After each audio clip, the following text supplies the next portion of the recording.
ابھی بلوچستان کے اندر 9 افراد کو ایک وین میں سے اتارا جاتا ہے، ان کے NIC دیکھے جاتے ہیں اور ان کو قتل کر دیا جاتا ہے۔ یہ لسانیت کے نام پہ قتل کرنا، یہ کیوں کیا جا رہا ہے؟ آپ اس سے کیا پیغام دو گے؟ اللہ کے رسول نے فرمایا جو کسی مسلمان کو قتل کرے گا وہ جہنم میں جائے گا۔ کل قیامت کا دن ہوگا، یہ 9 افراد جن کو بے گناہ قتل کیا ہے، یہ اپنے قاتلوں کو گردن سے پکڑیں گے اور اللہ کے حضور پٹک دیں گے، کہیں گے یا اللہ انہوں نے ہمیں جان بوجھ کے قتل کیا، ناحق قتل کیا ہے۔ یعنی آپ دیکھیں، کبھی ہم لسانیت کی جانب جا رہے ہیں، کبھی ہم جو ہے فیمنزم کی جانب جا رہے ہیں، نہیں آ رہے ہیں تو نبی کے دین پر نہیں آ رہے ہیں۔ امام حسین نے جو پیغام دیا تھا کیا دیا تھا؟ کہ باطل کے سامنے ڈٹ جانا ہے، حق کا پرچم بلند کرنا ہے، حق اسی کا ہے جس نے حق کے لیے گردن کٹا دی ہے۔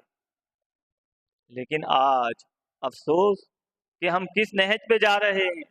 ابھی ایک شخص کے 2 بچے سعودی عرب سے آئے، اب بیچارے وہ بچے گھر پر آئے کہ اچانک ان کے باپ کے ساتھ واردات ہو گئی۔ اب وہ واردات کے اندر وہ بچے جو ہے مزاحمت کرنے لگے، ان بدبختوں نے ان دونوں بچوں کو، لڑکوں کو قتل کر دیا۔ یعنی باپ کا تو سہارا ہی چلا گیا، باپ کے جوان بیٹوں کی موت، باپ کی تو سمجھو کہ زندہ موت واقع ہو گئی۔ یعنی یہ کس جگہ پہ ہم جا رہے ہیں؟ ایک موبائل کے لیے، ایک تھوڑے سے پیسے کے لیے کتنا خرچ کر لیں گے، اس کا نتیجہ کیا ہوگا؟ کل قیامت میں ان کو اللہ کے حضور حاضر ہونا ہے۔ یہ جو موبائل چوری کرنے والے ہیں، یہ کب تک چرا عیش کریں گے؟ کسی کا تم مال چرا لو گے، کب تک تم مال چرا لو گے؟ کب تک تم اس مال پہ عیاشی کرو گے؟ لیکن اللہ کے حضور تمہیں حاضر نہیں ہونا، جیسے ہی مرو گے اللہ کا عذاب مسلط ہو جائے گا۔ یزید نے بھی یہی کام کیا تھا، طاقت کے نشے میں تھا، منصب کے نشے میں تھا، اس نے جو ہے لوگوں پر ظلم کیا۔ وہ کہتا تھا مدینے والوں سے بیعت کرو، کہ مدینے والے سب میرے غلام بن گئے۔ اس بات کی وہ بیعت لے رہا تھا۔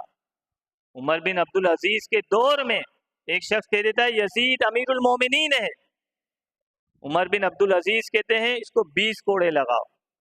تو یزید کو اچھے نام سے یاد کر رہا ہے، یعنی یزید جس نے امام حسین کے قتل کے اندر شرکت کی، وہ بدبخت کی حمایت کرنا۔